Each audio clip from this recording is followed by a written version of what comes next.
Здравствуйте, меня зовут Светлана Пуганкина. Я представляю фонд Вероники Цепкало «Беларусь Women Foundation». Мы собираем истории потерпевших женщин с дальнейшей передачей Международного суда. Представьтесь, пожалуйста, как вас Добрый зовут день. и Добрый день. кого вы представляете. Добрый день. Меня зовут Андрей Шаренда. Я представляю свою жену Шаренда Панасюк Полину Сергеевна. Мы живем в городе Бресте. А расскажите, пожалуйста, более подробно о своей жене, ну вообще о своей семье, где она, с какого она года рождения, какой у вас состав семьи, ну там детки. Моя жена Шаренда Панасюк Полина Сергеевна. Она 1975 года рождения. В совместном браке мы состоим уже получается 13 лет. Мы заключили брак в 2008 году. У нас двое детей. Старшему Славомиру сейчас 12 лет, а младшему Стаху сейчас 5 лет. Детки еще Да, несовершеннолетние. несовершеннолетние. Младший посещает детский садик, а старший учится в школе, сейчас посещает 5 класс. Скажите, пожалуйста, ваша супруга политически активная или нет? Да, и я, и моя супруга являемся общественными активистами. Мы участвуем в политических кампаниях, в общественных кампаниях. В частности, мы являемся членами общественной организации «Европейская Беларусь», и уже более 10 лет мы занимаемся политикой. Также моя жена из последних, она выдвигалась кандидатом в депутаты в так называемый парламент в 2019 году и принимала в этой кампании активное участие. Также я и моя жена, мы активно участвовали в избирательной кампании, которая происходила в прошлом году. Это так называемая президентская кампания. Анкета по сбору подписей Светланы Тихановской. Но также моя жена неоднократно выступала на встречах от Светланы Тихановской и оказывала всяческое содействие для организации встреч, в том числе и предвыборных встреч с участием Светланы Тихановской, которые были в Бресте и в других городах области. Расскажите, пожалуйста, что произошло с Полиной после выборов 2020 года? Можно так сказать, что политические репрессии нас сопровождали в протяжении всего года, вот этого, в который происходили выборы, и они продолжаются сейчас. Сам я неоднократно задерживался сотрудниками милиции, был приговорен неоднократно к административным арестам, более 5 раз. 6 раз я был арестован, в общей сложности я провел в ИВС почти 80 суток. Моя жена также по административным делам 2 раза задерживалась, ее приговаривали 2 раза, 2 раза к штрафам, и также она провела в изоляторе временное содержание в общей сложности почти 5 суток. И она задерживалась в сентябре и в октябре. Да. А какие статьи вменяли по задержанию? Статьи те же самые, 23.34 и 23.4 это неповиновение сотрудника милиции. И мне, и Полине все время вот эти статьи. Полине было только 23.34, это участие в Массовых мероприятиях. так называемое участие. Ну, по той ситуации, которая сейчас произошло, что против меня и Полины была совершена спланированная провокация. Так, 29 декабря 2019 года я был превентивно просто задержан по подозрению в административном правонарушении, и Новый год я встретил в ИВС. В это же время, в момент моего задержания, мне дали тогда 15 суток ареста, 3 января 2020 года уже, после Нового года, в квартиру, где находилась моя жена и младший мой сын Стах, ему на тот момент еще было 4 года, Пришли сотрудники милиции с обыском. Даже не с обыском, был у них ордер на осмотр жилого помещения. Вот так это называется. Что происходило до выборов? 29 декабря 2020 года. Это я уже так. Меня задержали, и на меня были составлены протоколы. Сначала трое суток я по одному протоколу пробыл, потом 3 суток мне продлили мой арест до суда еще на 3 суток, то есть 6 суток до суда я прождал. Ну и вот в этот момент, когда у меня не было дома, когда я был в ИПС, точнее 3 января 2021 года, кажется, около 4 часов дня, в тот момент, когда моя жена находилась одна с младшим сыном, со Стахом, ему тогда 4 года было, старший в тот момент ходил на занятия в кружок, его не было дома. И в этот момент просто начали в двери, насколько я понимаю, ломиться сотрудники милиции. Полина, насколько я понимаю, не стала им двери открывать, потому что она находилась одна с ребенком, так как, я понимаю, такой санкции на вскрытие двери у них на тот момент как бы не было. У них был только просто протокол ордер на осмотр помещения. Но в протяжении... Какое это время было суток примерно? Может? Да, около 16 часов, плюс-минус полчаса, где-то вот так вот. Потому что это было 3 января, это было воскресенье, выходной день после праздничный, но это не помешало сотрудникам милиции, потому что они приехали не одни, они приехали с сотрудником ОМОНа, они сразу оцепили площадку, вышли соседи, чтобы поддержать Полину, но они их не допускали даже близко к к дверям. Подтянули, если у них такое средство, как таран небольшой металлический, они этим тараном выбили входные двери. И я так понимаю, где-то минимум было 6 сотрудников милиции, которые непосредственно вошли в квартиру. Некоторые из них были в балаклавах, в масках, некоторые были просто в медицинских масках. Ну, могу сказать, что что слышали соседи, они представлялись, они сразу же попросили Полину. Полина сразу попросила представиться их. На это они просто ответили, что вы административно задержаны за неповиновение. И в этот же момент ей были надеты наручники, и она была задержана. И уже в наручниках, при том, что как бы сын это все видел, они производили вот этот так называемый осмотр помещения.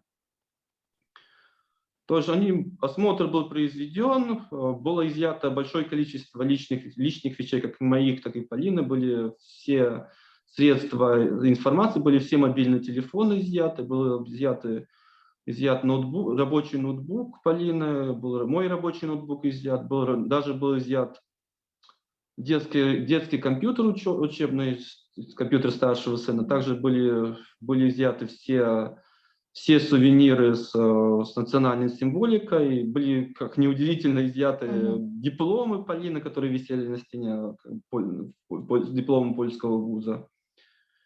И Полина была задержана, только благодаря счастливым обстоятельствам успела подъехать мать Полины, бабушка детей. И она уже... Соседи, наверное, сообщили, да? Да, сообщили соседи, она подъехала и забрала младшего сына, уже подъехала она со старшим сыном, она успела забрать его, и забрать младшего сына. Полину прямо в наручниках повезли в ВВС. Там я слышал... ВВС какого района? ИВС все-таки при Ленинском РВД находится, это ИВС Ленинского района. То есть я в тот момент тоже находился в ВВС, я слышал, как ее привезли. Да, ее привезли уже поздно, даже считаю, что поздно ночи, после 12 ночи. То бишь слышно было, что она кричала, слышно было, что с ней жестоко обращались.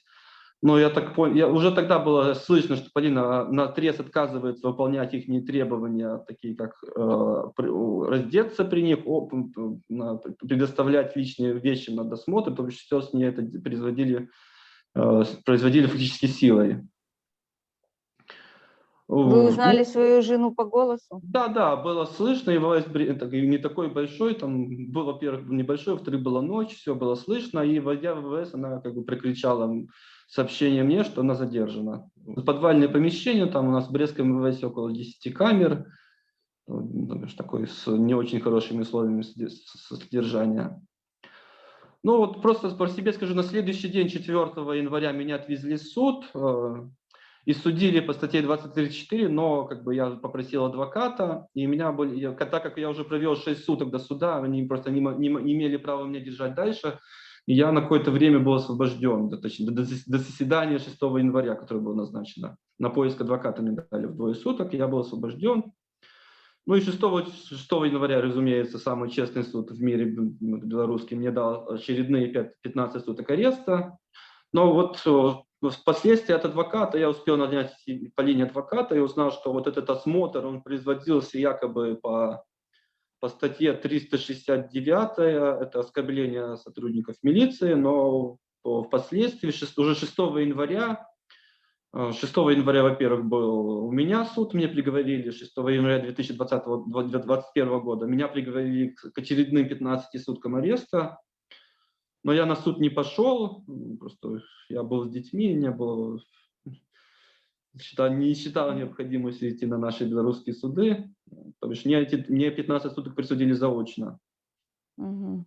И также 6 января стало известно, что Полина переведена уже, не будет освобождена, она была переведена в СИЗО номер 7 города Бреста, и ей было предъявлено обвинение уже по статье 364. Это насилие или угроза насилия сотруднику милиции.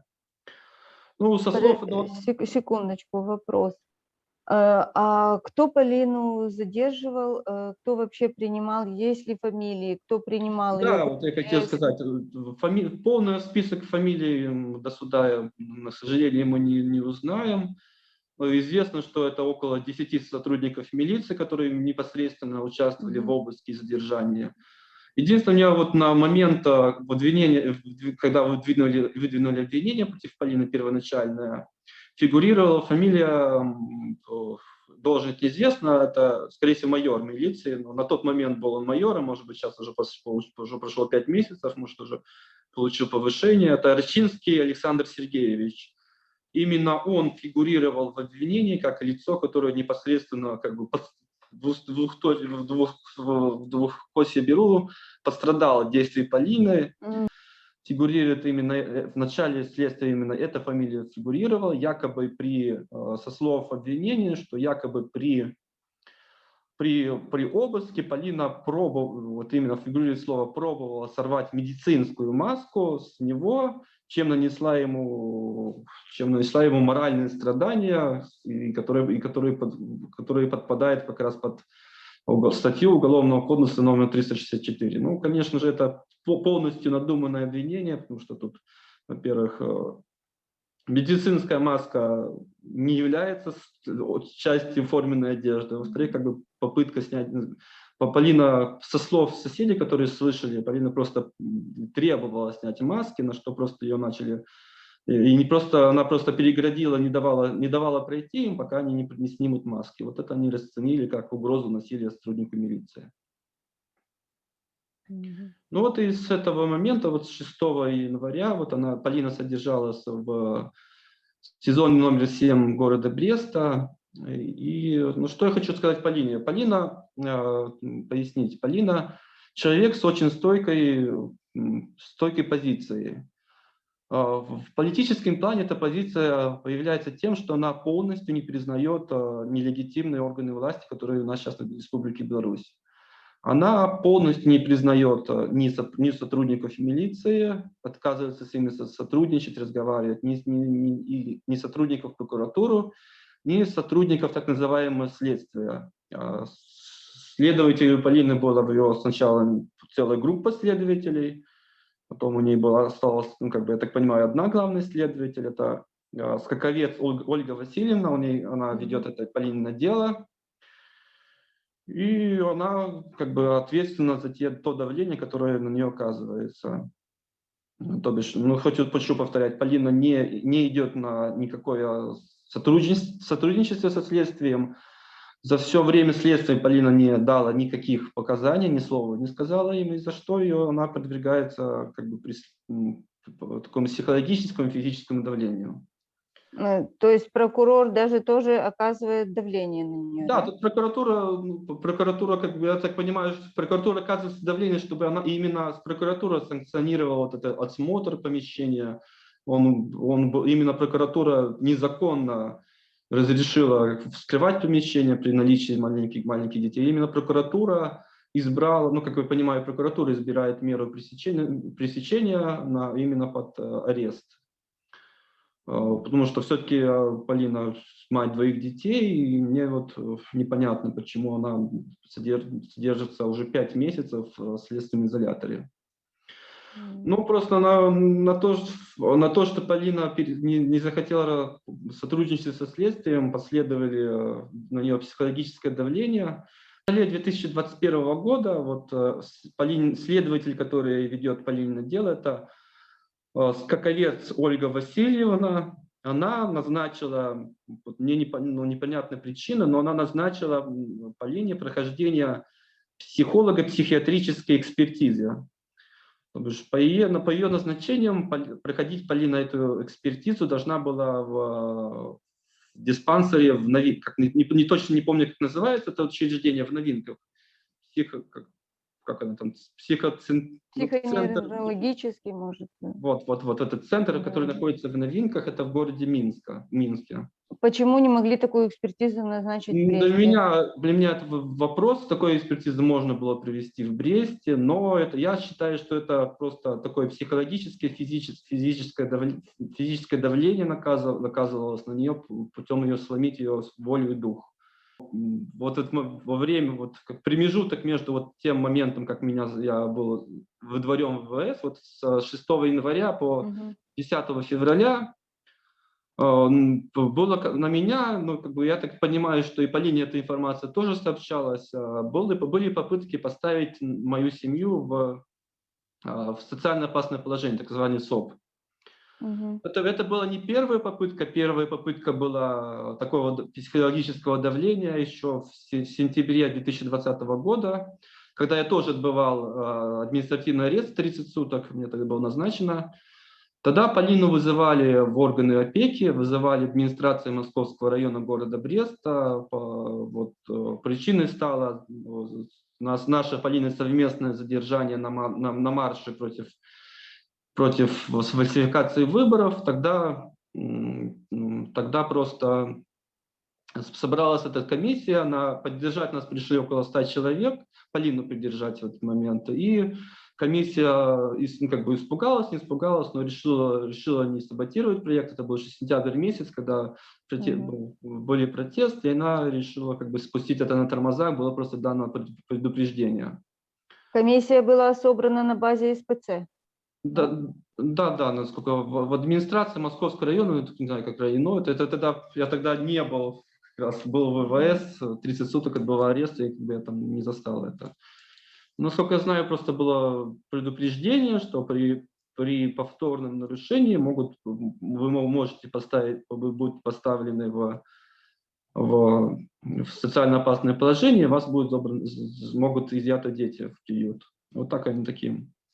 Но в январе уже после задержания Полины, ареста Полины, и тогда я вышел, тоже начались процедуры, были проверки из детского садика, где учатся младшие ребята, со школы. Но это хотел бы уточнить, что именно рядовые сотрудники с пониманием относятся к той ситуации, с которой столкнулась наша семья. Они всячески поддерживают, но приказы были.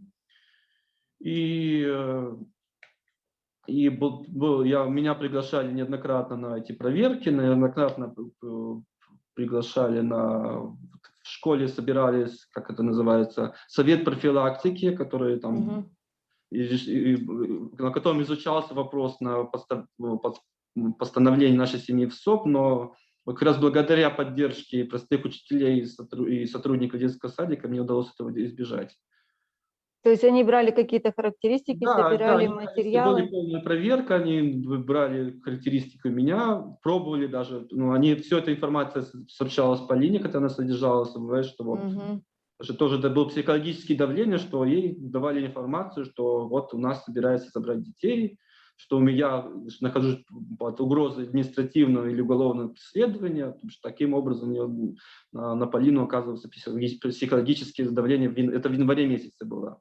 Мгм. А кто Ну, ей доносил эту информацию в СИЗО? Прокурор? следователи, то бишь, я так Следователи? понимаю, следователи, они при отказе ее, более, когда Полина вызывалась на допрос, следователи, она, Полина, отказывалась отвечать на их вопросы. Ну что следователи показывали им бумаги, ей просто показывали бумаги, что вот у Мгм. вас идет, против вашей семьи начатый процесс процесс проверки. Что вы хотите пояснить по этому поводу? Ясно, что Полина отказывалась, но документы ей показывались, что идет Мгм. проверка по возможности передачи нашей семьи в этот так называемый СОП. И как бы это так можно расценивать как психологическое давление. А чем закончилось? Ну, То закончилось, к есть счастью, вот, я забыл уточнить, что моя Полина была, работала последние 3 года как самозанятый, как репетитор польского Мгм. языка, то есть мы как бы вместе этим занимались. Также мы занимались как раз переводчики работали, занимались переводами текста с польского языка на украинский и белорусский языки, как бы это Мгм. был. А зарегистрирована была только Полина, но фактически мы как вдвоем этим занимались, вели Мгм. как бы такой семейный мини-бизнес.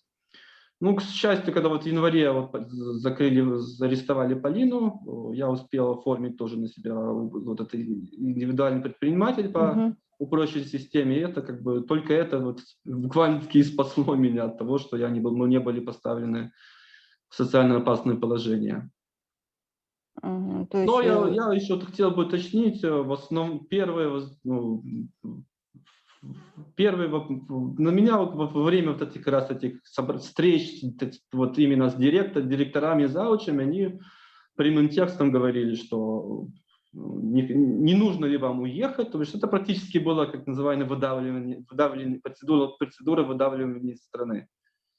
Именно так они намекали, что если ваша жена задержана, если будете задержаны вы, то мы ничего не можем сделать, если ваши дети могут оказаться в приюте. Но мгм. вернемся к Полине. Вот в феврале месяце ей была назначена эта процедура. В феврале месяце я опять был задержан. 22 февраля я вот, вышел с этого административного ареста. Сразу же 23 февраля я пошел в СИЗО попробовать передать Полине передачу. Мгм. Ну и я 23 февраля узнал, что как раз в этот день она уже этапирована в Минск для прохождения вот этой психолого-психологической экспертизы. Только вот этот этап, простейший этап с Бреста на Минск, на экспертизу вот этих с органов, которые это занимаются, исполнение наказаний, департамент исполнения наказаний занял 9 суток. То бишь 9. Вы знаете, к примеру, сколько это обычно процедура занимает? Ну, То есть обычно. если...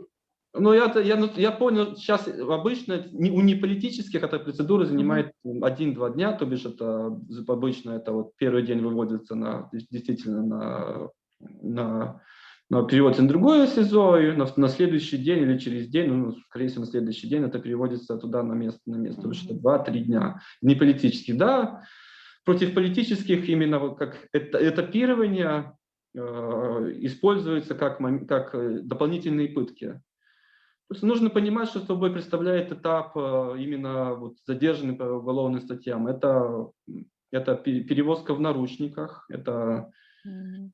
при каждом таком этапе, при каждом выводке это полный личный осмотр. а, Это при этапировании вот, фактически сутки не кормится, человек без еды находится, в наручниках, в автозаке, либо это производитель, не знаю, как вот до сих пор, я так понимаю, Полину части везли поездом, части вывозили автозаком, несколько этапов. То бишь у нее было 3 этапа, это колоссальное такое давление, и физически, и психологически, это трудно, это значит, обычно этапы идут ночью, то бишь ночью тебя держат без сна, без еды, без лишних вещей, тебя все вещи едут где-то там отдельно от тебя. И то, что у Полины было вот 1-2, получается, 2 промежуточные станции, вместо даже могло быть вообще без промежуточной станции, она могла сразу же быть доставлена туда, в новинки в Брест. Это не такая проблема, не такое большое расстояние. Вот на такую простую процедуру понадобилось 9 суток. Все эти 9 суток, по словах Полины, она содержалась в каких-то таких так называемых перевалочных камерах, где не было ни воды, так нормально, где были очень плохие условия содержания, даже 9 суток постоянного давления. Ну, ровно 3 недели она там, я так понял, 3 недели она там находилась.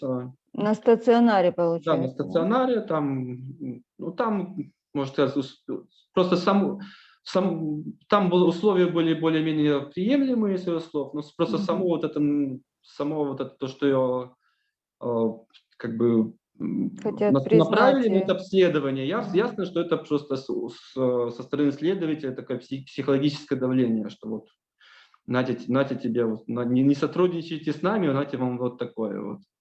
Ну, возможно, еще это было сделано для того, чтобы все-таки поставить вас на учет как семью Да, неблагополучную, возможно, давление детьми оказывать, все чтобы... факты можно учитывать, но вот, ну, на счастье, вот именно отношения все-таки именно персонала вот этой экспертизы у нее было такое неплохое отношение.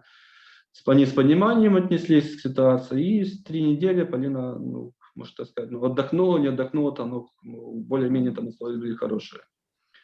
Она Так, оттуда могла вам писать, звонить, может, нет, был звонить какой-то нельзя было, я доступ? туда 2 раза, Нет. то есть вот именно на момент, я про корреспонденцию, вот если пошел разговор именно про корреспонденцию, за все время нахождения Полины в СИЗО, Полина написала мне около 2 десятков писем, из них дошло только 2. То бишь Полина находится в таком... От Полины информации не доходит вообще, только со встреч с адвокатом я узнаю какую-то информацию, что происходит с Полиной. А доступ адвоката к ней есть? Да, ну, доступ адвоката у нее есть, ну, правда, единственное, что адвокат находится под подпиской, и не все он может сказать, что происходит. То, что он может сказать только о состоянии здоровья Полины, о том, как она себя чувствует, и такие на словах передать минимальную информацию может передать. Ну, вот подписка, я так понимаю, у него была не сразу взята, где-то вот, я не помню дату, где-то в середине, вот как раз в феврале месяце подписка у нас была Что взята. означает эта подписка? Раньше так было? Раньше тоже адвокаты Ну, такую подписку давали? ну, раньше нет, ну, сейчас просто учитывать, что все адвокаты находятся под колоссальным тоже давлением, они тоже находятся на границе того, что их лишают лицензии, и как бы, тут просто даже не все могут не сказать, даже без подписки адвокат он всегда перестраховывается, не все может сказать. Ну, Хорошо, что произошло дальше после дальше того, вот, как она... экспертиза была закончена 3 марта, насколько понимаю, и состоялся очередной этап, но состоялся он... вот еще хотел бы уточнить, что именно вот в момент, когда Полина проходила экспертизу, вот от Полины через сокамерников был передано обращение. Обращение адресовывалось Светлане Тихановской, правозащитному центру «Весна» и в спецдокладчику ООН, где в этом обращении Полина заявила о условиях, близких к пыточным в СИЗО номер 7, именно для женщин. Я его потом пришлю, где-то должна быть копия его. Там она заявляла, что в СИЗО номер 7 установлены практически пыточные условия для женщин, что, во-первых, Там хамское отношение к женщинам, во-вторых, просто сам регламент, который находится в СИЗО, который сейчас введен в СИЗО номер 7, он введен только в сентябре месяце, и ясно, что направлен в первую очередь против политических. Но им женщинам, в том числе даже Полина содержала даже и с беременными женщинами в одной камере, им запрещается на протяжении с 6 утра до 10 вечера находиться просто в лежачем состоянии, в любом лежачем, даже полулежачем состоянии в камере. То есть запрещается лежать, облокачиваться каким-то образом на кровать, только в сидящем положении. Понятно, что для женщины это очень тяжело, сидеть, их заставляет мало того, что сидеть, их заставляет, если были в СИЗО, скручивать эти матрасы, то есть сидят они просто на железных, на нарах, на металле. Да, ну там деревянные, битые такой по полосам металлического разделения. То есть все это время они должны просто либо стоять, либо сидеть на нарах. Температура в камере была, в камерах ниже нормы, она где-то в районе 16-18 градусов в зимний период было. И понятно, что сидеть на металле в продолжительное время так может явно приравниваться к пыткам. И Полина, понимая, что на это обращение будет ответная реакция, но она все равно прислала это обращение, и я его опубликовал в СМИ и передал в те инстанции, которые были нарисованы. Направлены. Да. Ясно, что последствия этого должны были быть, и вот когда Полине закончилась эта экспертиза, она направилась не по этапу не в Брест, а прямиком опять на СИЗО номер 1 Володарского. Там Полина сразу же, по приезду, я так понимаю, она была выдворена в карцер за какое-то фиктивное нарушение, я так понимаю, что она кого-то там не поприветствовала. Полина не держит, сознательно не соблюдает некоторые правила внутреннего порядка, в том числе, когда человек должен называть свое имя, фамилию и статью. Полина на все это отказывается называть статью, которая называет просто себя политзаключенной. Насколько я понимаю, именно какие-то такие формальные нарушения, она была 24 числа, сразу по переводе, ее перевели не в Брест, а именно на Володарского, точно это 23 марта, либо 24, могу ошибаться датой, она была переведена на Володарского, и там она сразу была выдворена в карцер на 10 суток.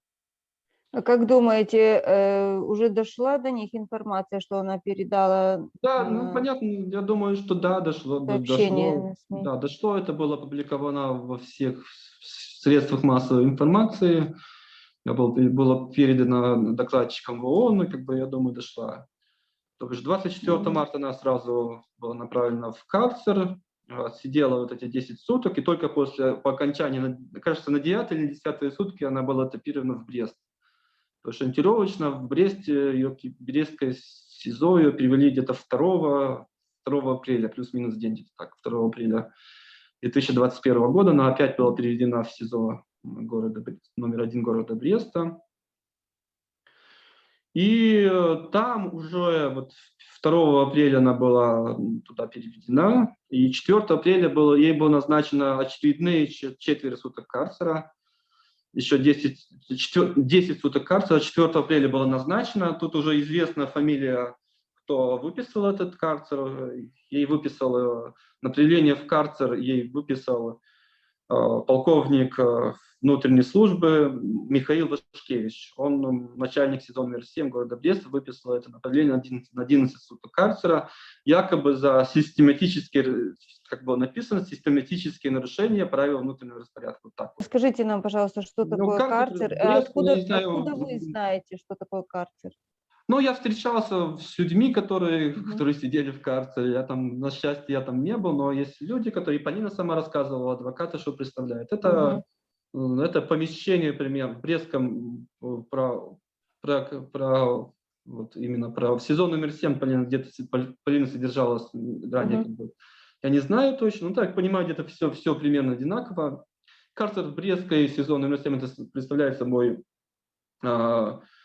подвальные помещения размером примерно 2,5 на 1,5 метра, без солнечного светла. Там есть такое как бы окно, которое обычно приоткрыто, чтобы туда поступал воздух. Мгм. Но свет туда не поступает, и там находится решетка и жалюзи. То есть камера полностью бетонный пол, бетонные стены, чтобы напоминать больше бетонный мешок, там тусклое освещение. То есть температура близкая к той, которая находится на улице, там никакого отопления, так понимаю, нету. Присутствует кран и так называемый, как бы туалет, унитазом это нельзя сказать, такая, как Мгм. сказать, Дырка в полу. да, дырка в полу, ну, в жаргоне называется парашей.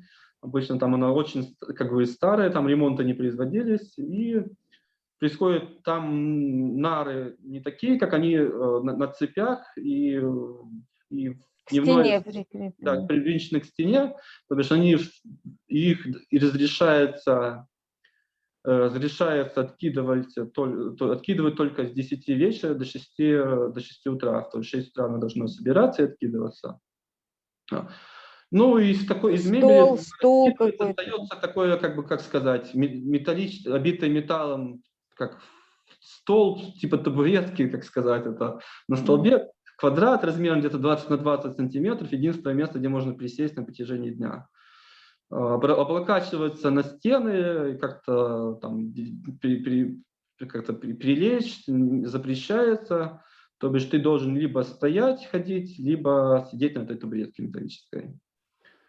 Так, с вещей в карте разрешается взять только некоторые одежду, мыло и туалетную бумагу, насколько я знаю, и зубную щетку, все с пастой. И все остальные вещи остаются как бы в камере, где она содержится.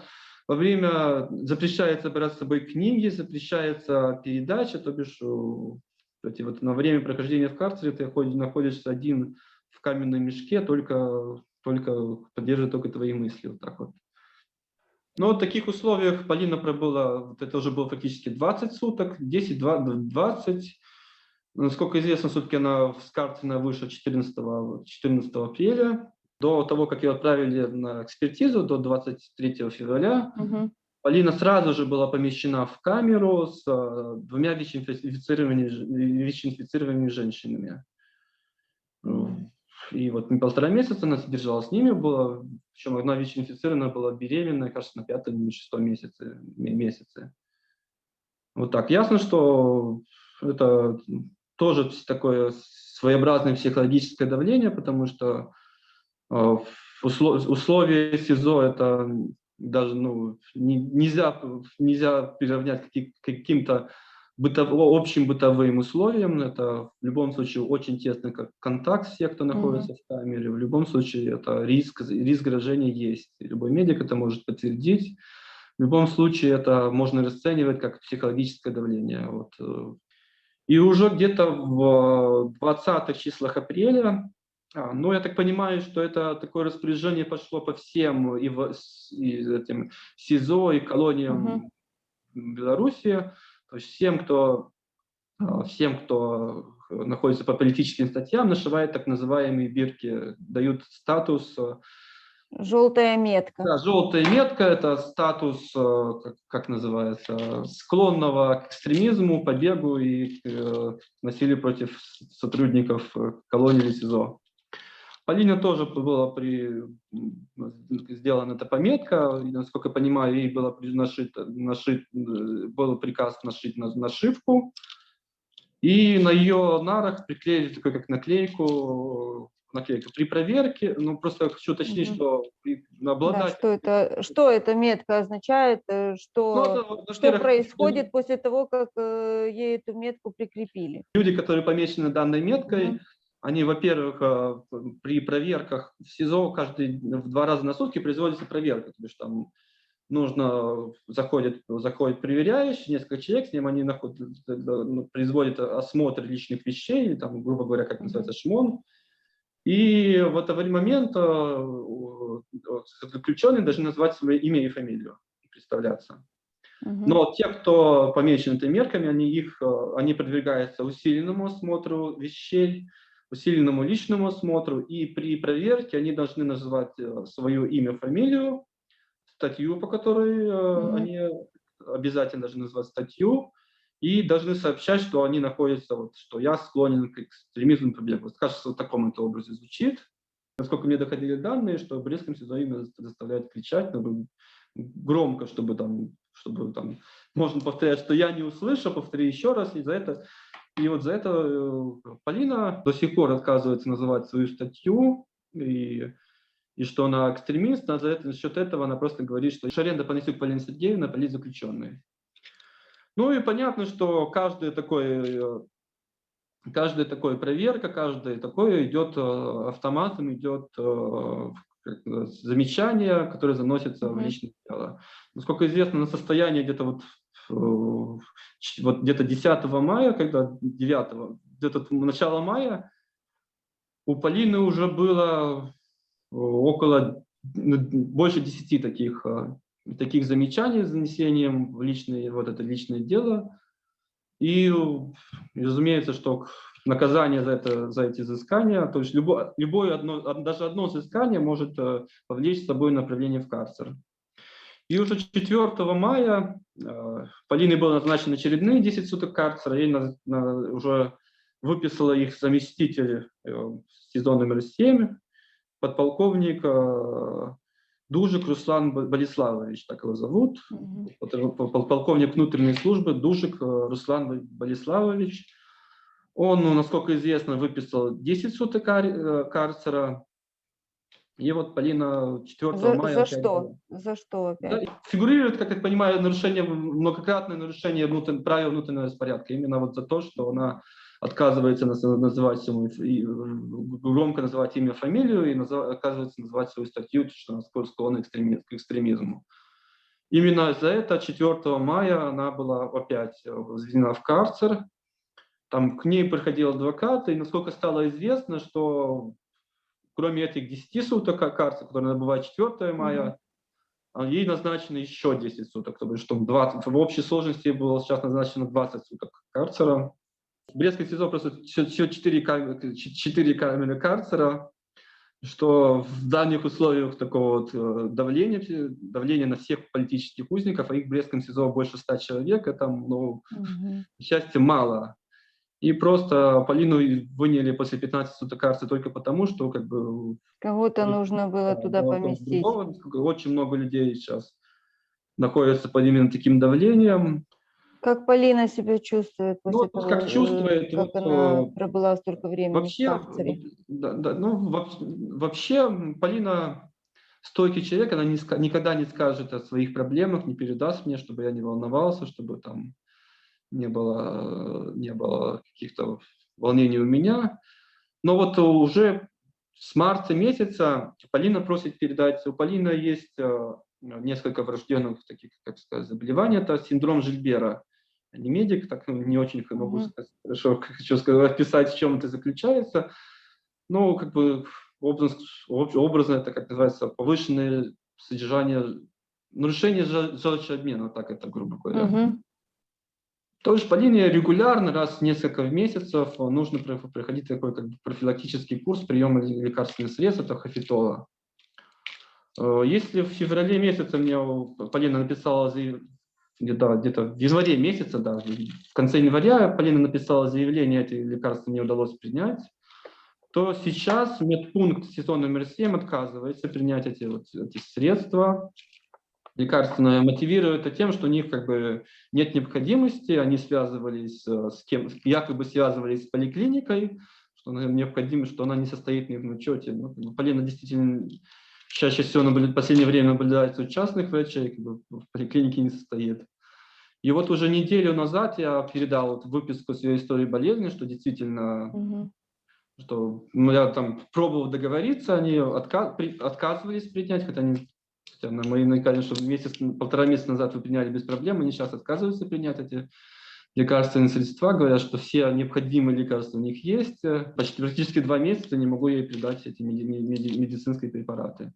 Остальные передачи принимают, то есть... Да, принимают. Вот единственное, что вот они бывают часто сценичны. Они принимают цинично, потому что они скрывают, когда Полина находится в карте, они информацию скрывают. В сентябре 2020 года, как раз когда поступила туда политические заключенные, там ввели как раз это правило, которое запрещается лежать и даже не то, что лежать, там даже идет фигурировать, уже облокачивается, и там любое такое поза, которое может вести нарушение. Уже в январе этого месяца там запретили пользование телевизора, все телевизоры были отобраны, хотя там до этого например, мне было большого труда стоило передать камеру Полины телевизору, буквально через неделю там пришел указ все телевизоры забрать.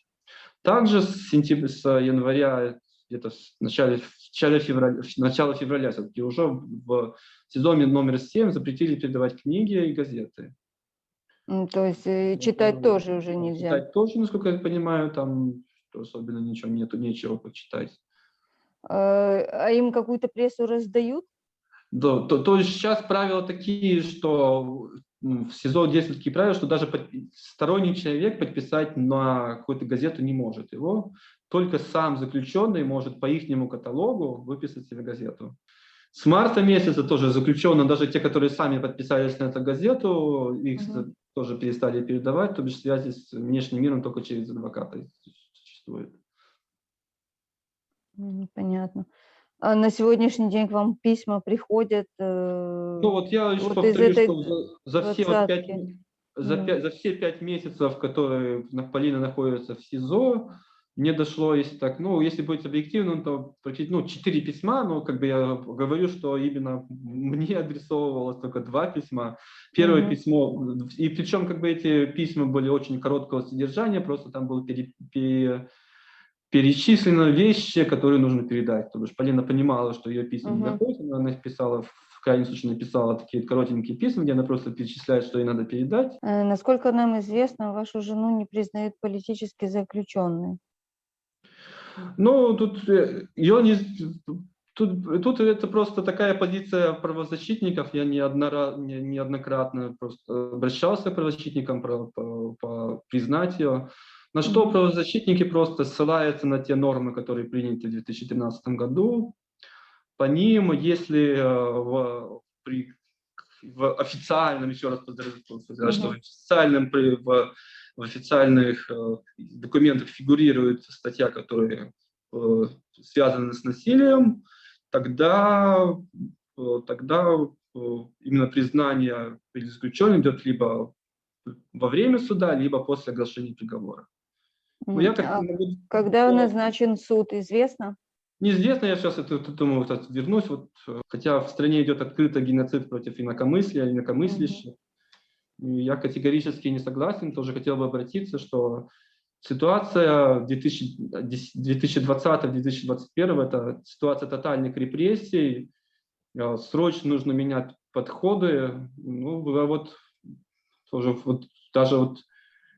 Полина, по стечению обстоятельств, Полина сама занималась именно отстаиванием прав до задержания. В январе месяце она сама занималась отстаиванием прав именно таких людей, которых правозащитники не признают.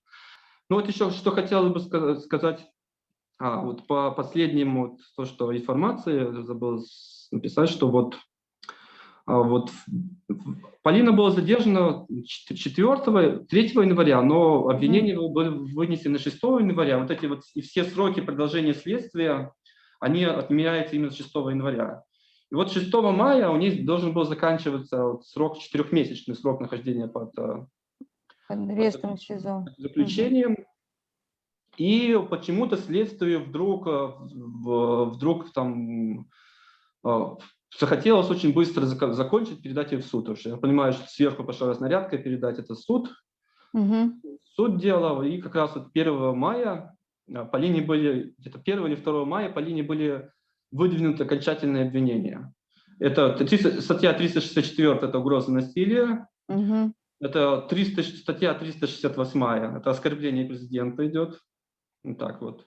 Статья Мгм. 369 оскорбление сотрудников милиции, которые находились. То бишь, и якобы она во время вот как раз этого ее задержания она успела не только нанести какие-то моральный вред Мгм. сотруднику милиции, оскорбить их, еще успел оскорбить президента. Но вот в тот момент следователь, как бы, я так понимаю, следователь очень сильно давила на нее, чтобы Полина в кратчайшие сроки ознакомилась с делом и чтобы Мгм. было передано в прокуратуру. Но это как раз совпало, что как раз вот 4 мая она была в карцере, и Полина просто сказала следователю, что она будет знакомиться с делом ровно месяц. Позиция Полины насчет этого понятна. Во-первых, она поняла, что у них есть какие-то разнарядки быстрее это дело закончить. А Мгм. во-вторых, ну, ей как бы она в этот момент находилась в карцере, 20 суток карцера было выписано. И как бы ознакомление с делом – это единственный вариант увидеть солнце хотя бы, потому что Мгм. когда она все-таки на ознакомление с делом ее обязаны выводить с карцера, она не в карцере, потому что в кабинет. То есть на данный момент это дело подвисло, срок ее нахождения под стражей продлен еще сразу на 2 месяца, не на 1 месяц, а на 2. То бишь под стражей она будет находиться минимум до 6, ну, 6 июля. И о каком-то передаче дела в прокуратуру в суд сейчас уже вопросы не ставятся. Мгм. Андрей, вам известно, сколько запрашивает прокурор по этим Нет, статьям? неизвестно, но 26 апреля у меня был произведен повторный обыск дома. Мгм. Опять были забраны, потому я как бы по телефону разговариваю с вами, опять Мгм. пришли с Ленинского РОВД, в обыск был опять изъяты все телефоны, все компьютеры, как бы опять ребенку был куплен на день рождения, у него день рождения старшему 12 лет исполнилось, ему был Мгм. куплен новый компьютер вместо того, который был конфискован в январе месяце, но как бы это не помешало сотрудникам милиции опять произвести обыск и опять конфисковать. Поводом для этого обыска стало уже уголовное дело. В тот момент, в апреле, это еще была проверка в рамках уголовного дела, потому что уголовное дело было Мгм. не заведено. То есть там фигурировали статьи 361, это там нанесение вреда общественным интересам Республики Беларусь, и 368 оскорбление президента. Мгм. Но это дело было заведено против меня. То есть это уже не Да, да, Полинина, да, это это уже Полина, уже ваше да, против меня. вопрос. И уже вот через неделю тоже меня пробовали допросить, я отказался давать показания. И уже вот через неделю, в начале мая, я узнал, эту информацию узнал с телеграм-канала Мгм. прокуратуры, мне скинули журналисты сообщение, что против меня возбуждено уголовное дело по статье 368, это оскорбление президента. Якобы в одном из своих интервью, как раз интервью касалось Полины, там дословно Мгм. звучало так, что Полина призывает, ну там вот дословно придирая слова, что Полина призывает не вести переговоры с диктатором, убийцей и террористом. То есть эти слова мои были расценены как оскорбление. Мгм. И на меня было заведено уголовное дело, то есть статья была на сайте Хартии 97, уголовное дело заведено. И, ну, Ходите. что касается дальнейшей судьбы Полины, у меня никаких каких-то иллюзий нету, чем закончится суд.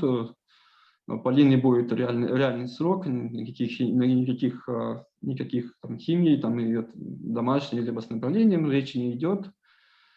Это Полина, это просто месть за Полинину позицию. Может, вы слышали, не слышали, в 2019 году Полина выступала по телевидению, где Да, назвала читали. Лукашенко диктатором. Ясно, что это был большой резонанс. Много чиновников в Бресте за это решили своих премий, некоторые Мгм. своих мест. И как бы это просто сейчас происходит, это месть за Полинину и мою Мгм. Спасибо. активность, нашу жизненную позицию. Какая вам помощь сейчас необходима? Ну, тут, так сказать, психологически помощь оказывается, там много знаков. Да, в такой ситуации, что я сейчас все время нахожусь с детьми, возможности как бы заниматься своими посредственной работой у меня как бы нет. Да, сейчас в первую очередь идут финансовые вопросы. Да, конечно, вот финансовая помощь бы не помешала бы, можно так сказать, потому что, Мгм. ну, как неудивительно, Полина, как вот тех последствий, что Полина не признана политзаключенной, то как бы адвокаты пока оплачиваем как бы я, да, какие-то там Мгм. фонды помогают, но это нерегулярно, потому что там всегда не, Мгм. потому что это в первую очередь все-таки действительно такая помощь финансовая. А так, ну, я чувствую поддержку людей, простых людей, просто поддержку общества, то с этим проблем нет. Мгм. Что бы вы хотели сказать мировому сообществу?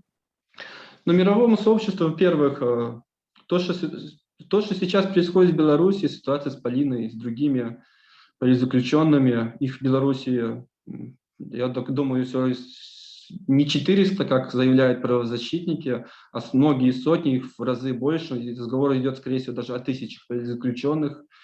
Тысячи людей, минимум 1000 человек сейчас находятся в СИЗО, в колониях, тысячи людей Мгм. находятся под домашними арестами, под подписками, тысячи людей столкнулись с пытками, даже десятки тысяч с пытками, штрафами, административными арестами. На это должна быть адекватная реакция.